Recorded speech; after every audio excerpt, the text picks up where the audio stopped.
Bienvenue pour ces nouvelles petites vidéos que je vais vous proposer afin de décrypter ensemble l'actualité politique nationale mais aussi locale. Rubrique.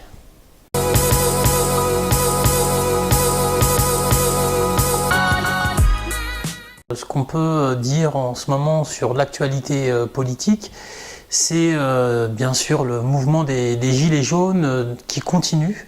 Après 16 semaines de mobilisation, de rond-point en rond-point, les citoyens sont toujours autant mobilisés. Le débat national que propose Emmanuel Macron ne prend pas dans la société et dans le mouvement social, puisque tous les samedis, on a une forte mobilisation dans toute la France de citoyens qui finalement rejettent de manière significative ce grand débat national.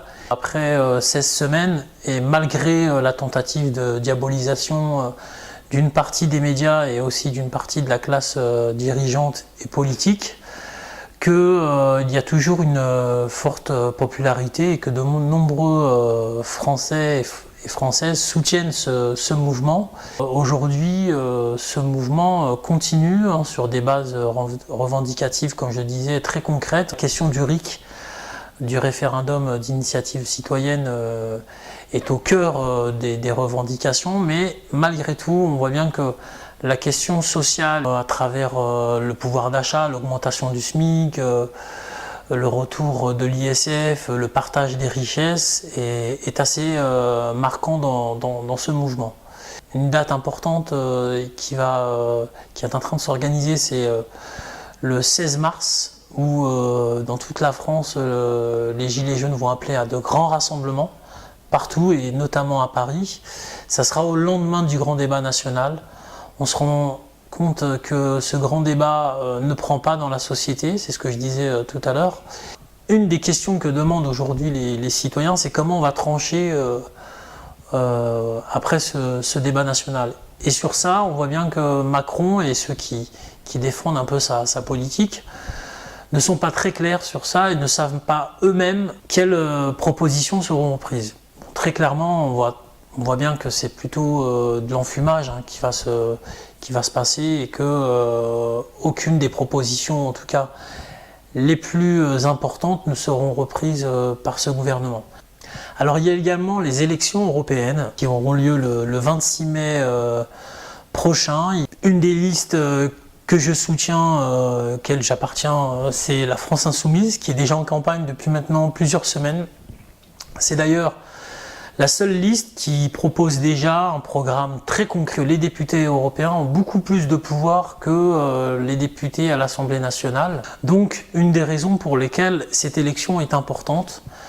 Le 21 mars prochain, on aura le plaisir d'accueillir la tête de liste Manon Aubry ainsi que Éric Coquerel, député de Seine-Saint-Denis, qui viendront à Clichy pour une réunion publique participative. Donc, on vous invite toutes et tous à venir nombreux le 21 mars à Clichy pour cette réunion.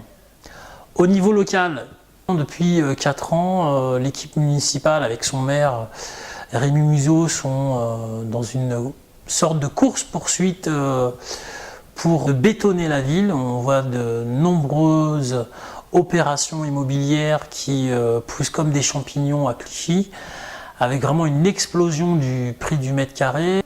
La volonté politique est de faire partir une certaine partie de la population, notamment les classes populaires, avec cette explosion du prix du mètre carré qui vraiment devient inaccessible pour un certain nombre de Clichyoises et de Clichyois. C'est aussi la classe moyenne qui est touchée. Clichy ne peut pas continuer à se bétonner de cette manière-là. Nous, on a envie que Clichy avance, garde aussi cet esprit de mélange entre la classe populaire et la classe moyenne, et que Clichy reste accessible à tous.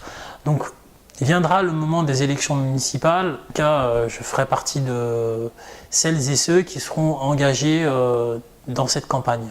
Donc voilà, je vous remercie d'avoir suivi cette actualité, on va dire politique, où j'ai tenté avec vous de décrypter un petit peu la situation, que ce soit locale ou nationale. Et puis je vous donne rendez-vous pour la prochaine. À très bientôt.